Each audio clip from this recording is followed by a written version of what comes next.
All right, today we are going to talk about algebraic expressions. So before you begin these notes, you need to make sure that you got the 6 new vocab words that we had for today. So check that Google Doc and get those updated in your notebook. Then once you have those written down, come back to this video and continue. All right, so we are going to talk about different parts of algebraic expressions and we're going to identify them. So on number 1, it says identify the variables in the algebraic expression below. What we are going to do is we are going to circle all the variables that appear in this expression. So remember that a variable is a symbol, typically a letter, in an algebraic expression. So in this one right here, x and y are our 2 variables. On number 2, we're going to identify the coefficients in the algebraic expression below. What we are going to do is we are going to draw an arrow to all the coefficients. Now, if you remember back from the vocab word, a coefficient is the number that's in front of the variable. In other words, it's the number that's in front of the letter. So on number 2, the coefficient would be 3. However, we actually have a second one too. So remember in that vocab, if there's not a number written in front of a variable, it is implied to be a 1. So right here in front of the B, we could draw in a 1. And so now that coefficient would be that -1, or we could read that as a -1. Notice that this +1 hanging off the end is not a coefficient because there is no variable attached to it. On number 3, we're going to identify the terms in the algebraic expression. So we are going to box the terms. A term is separated by either addition or subtraction signs. So on number 3, the first term would be 7h. The second term would be 2. And the last term would be that x raised to the power of 2, or x squared. On number 4, we're going to identify the variables again. So we are going to circle all the variables that we see appear. Remember that those are typically letters, those symbols that we see. So our first one is H, our second one is G, and our third one is F. Notice that I did not circle the number that went along with it, just the letter. All right, number 5, we're going to identify the constants. So we are going to underline every constant that we see.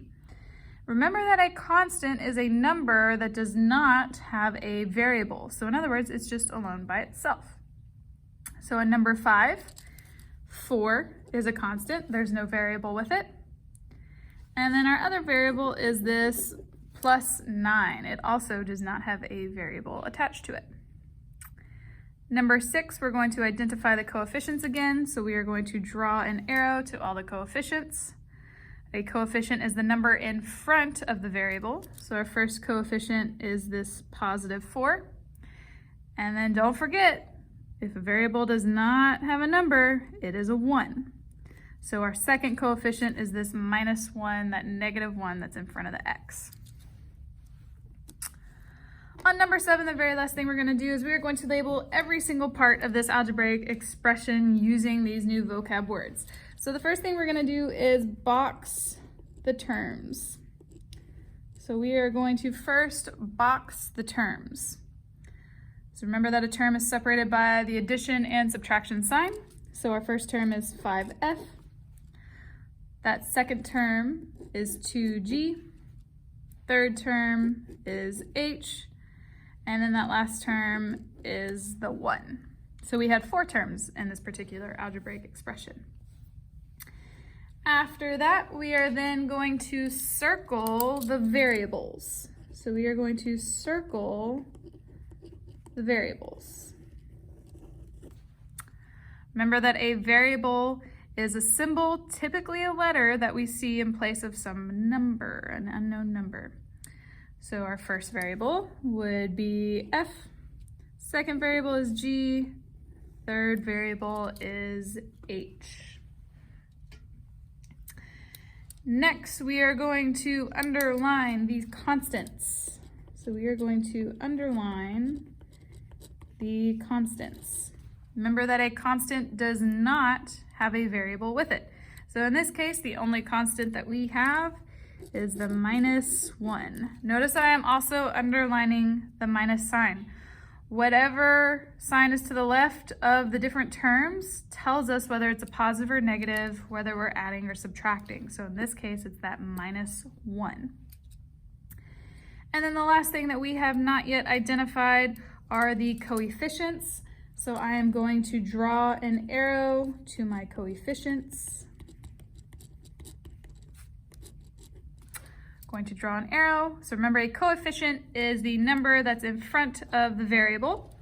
So our first coefficient is 5. That second one is -2, because remember it keeps the sign that's in front of it. And then right here in front of the h, we could draw in a 1. So we have a coefficient of a +1 there in front.